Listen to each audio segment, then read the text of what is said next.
हो सकता है ये घोटाला तो ये आपकी माँ के पेट में सिक्की आए बीजेपी वाले घोटाला। ये घोटालेबाज हैं। अखबारी आज़ाद हर कोई भी बड़ा मामला होता है उससे पहले जनता को उकसाने का काम करता है, और जिस टाइम पे सही मौका का टाइम है उस टाइम पहले ही गिरफ्तार हो जाता है वो।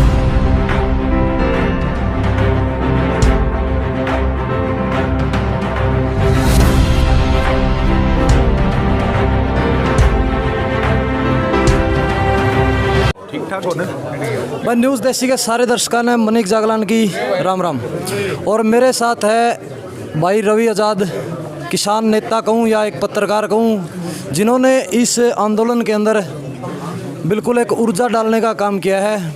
काफ़ी बार गिरफ्तार भी हुए हैं। आज गांव डाटा के अंदर पहुंचे हैं क्योंकि गांव डाटा भी सुर्खियों के अंदर चला हुआ। कल काफ़ी गाड़ियां पुलिस की गांव के अंदर आई थी और ग्रामीणों ने एकता का परिचय देते हुए उनको वापस किया। उनके साथ अभी भाई साहब राम राम। जी राम राम भाई, राम राम। स्वागत है जी आपका। बहुत धन्यवाद, बहुत धन्यवाद भाई। जो हिसार में जो मामला होया भाई साहब, खट्टर सरकार मतलब उसको किस तरीके से बोलूँ मेरा समझ नहीं आ रहा, क्योंकि औरों के ऊपर तो ये चीज़ थोपने लग रहे हैं भाई कोविड-19 है, भीड़ ना करो, धारा 144 लगाई गई है, और वो काफ़ी मात्रा के अंदर वहाँ पहुँच रहे हैं। उसके बारे में आपके क्या विचार? देखिए, ये वो लोग हैं जो अखबारों में बयानबाजियां करते हैं, धरातल पर कोई काम नहीं करते हैं। झूठ बोलने में इनने पीएचडी कर रखी है, क्योंकि आरएसएस के स्कूल में झूठ बोलना, लोगों को बांटना, लोगों को लड़वाना, यही सिखाया जाता है। क्योंकि अंग्रेज़ों की दलाली किया करते थे, इनकी पुरानी आदत है दलाली करने की।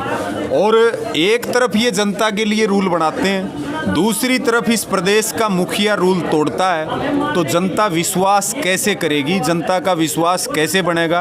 अखबारी बयानबाजी करते हैं। गाँव में ना कोई चिकित्सा की सुविधा है, ना कोई मेडिकल की सुविधा है। लोग ऑक्सीजन के अभाव में दम तोड़ रहे हैं, लोगों की मौतें हो रही हैं ऑक्सीजन के अभाव में। ये ऑक्सीजन तक उपलब्ध नहीं करा पा रहे, ये काला बाजारी नहीं रोक पा रहे ज़रूरी दवाइयों की, तो फिर इनसे क्या उम्मीद कर सकते हैं? और ये इसको बोलते हैं सरकार पे अविश्वास होना।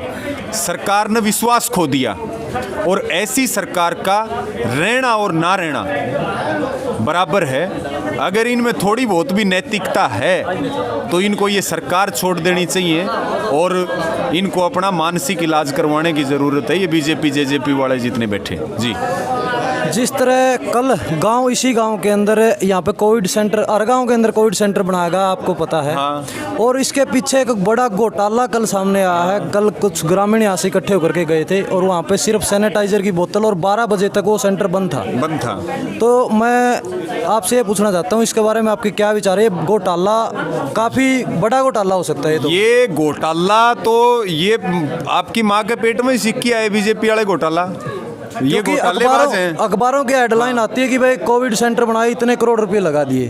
और कल कुछ बुजुर्गों ने बताया कि भाई ये बगड़ो है ना, जो गांव का गला बगड़ो वाइज बेड इकट्ठे कर रखे हैं। मैं वही तो बता रहा हूँ, घोटाला करना इनकी पुरानी आदत है। अभी ये कह रहे किट बांट रहे हम, किट में 20 चीज़ें लिख रखी, उसमें चीज़ लिख रहे हैं 10, लिस्ट बना रखी 20 की, बिल बना रखा 20 का।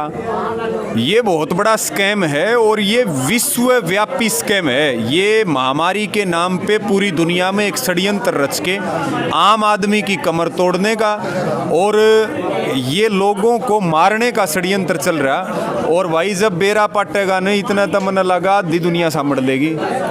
और अब आप देखिए, अब जिस तरह से ये रेडिएशन का मामला चल रहा है, क्योंकि एक चीज़ को हम मानते हैं, सारे बुजुर्ग भी बैठे, जब से ये टावर लगे, आप देखिए जो छोटे छोटे जीव, चिड़ियाँ थी जैसे, या और जो दूसरे पक्षी थे, कहीं आपको दिखाई देते हैं? नहीं, वो 2011 से बिल्कुल टावर की। तो क्या अगर ये 5G की रेडिएशन छोड़ रहे, तो क्या उससे मतलब मानव प्रजाति पर कोई असर नहीं पड़ेगा?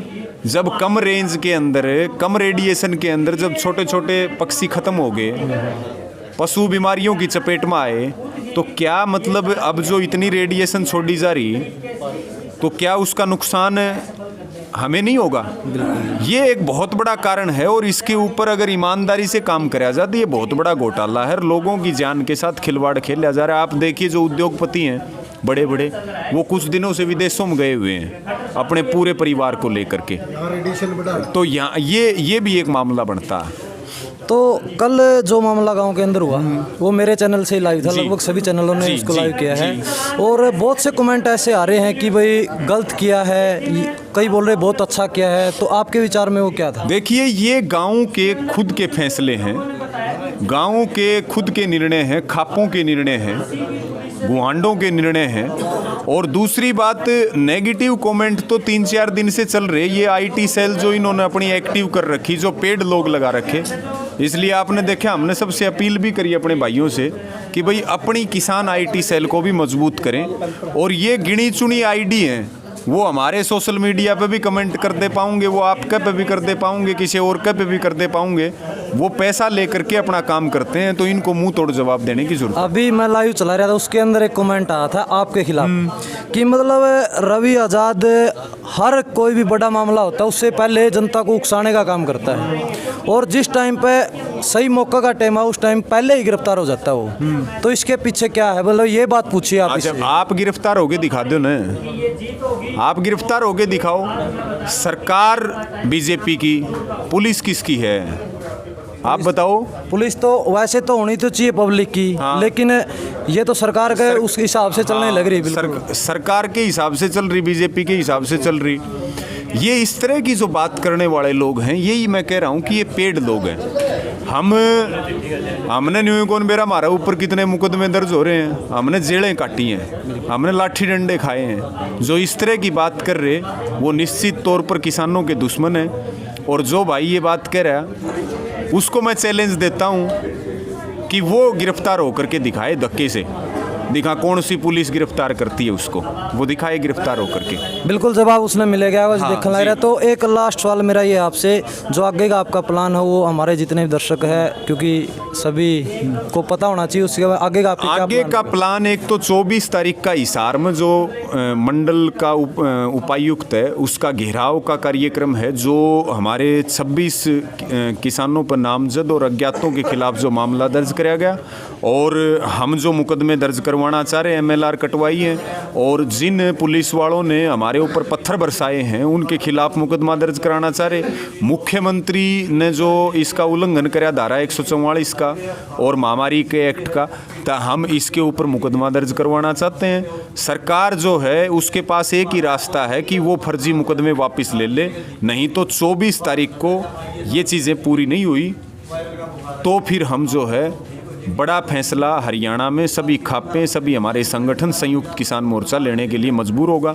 26 तारीख के लिए भी फैसला ले रखा है काला दिवस मनाने का, जिसके तहत मोदी के पुतले फूके जाएंगे गांव-गांव में, और घरों पे, गाड़ियों पे काले झंडे लगाए जाएंगे, मोर्चों पे काले झंडे लगाए जाएंगे, और पूरी तैयारी कर रखी है। ये तो फ्री हो रहे हैं खेती के काम से, अनाज गेहूँ का स्टॉक हमारे पास पूरा है, तेल का स्टॉक हमारे पास पूरा है, और सारी चीज़ें हमारे पास पूरी हैं। खेती का काम हमने कर लिया, क्योंकि सरकार बंगाल में गई हुई थी, अब वो दिल्ली आ गई तो हम वापस आंदोलन में आ गए। वह चुनाव मलज रहे थे, हम चुप कैसी अपने खेत का काम कर गए। तो बढ़िया तैयारी चल रही, बढ़िया काम चल रहा है सारा। अच्छा, तो एक और आ गया दिमाग में और पूछ लूँ आपसे, जिस तरह दुष्यंत चौटाला ने कल कॉन्फ्रेंस करके बोला था कि भाई अगर फिक्स कर देंगे MSP तो सरसों आज जिस रेट में बिकने लग रही है, सूरजमुखी इस रेट में बिकने लग रही है, तो आज लोग उन लोगों से मैं जवाब लेना चाहता हूँ, उन्होंने कल ये बात बोली है। देखिए, हम MSP मांग रहे हैं, दुनिया में सुई से लेकर के जहाज तक MRP के ऊपर बिकती है। हम केवल क्या मांग रहे हैं, मिनिमम सपोर्ट प्राइस।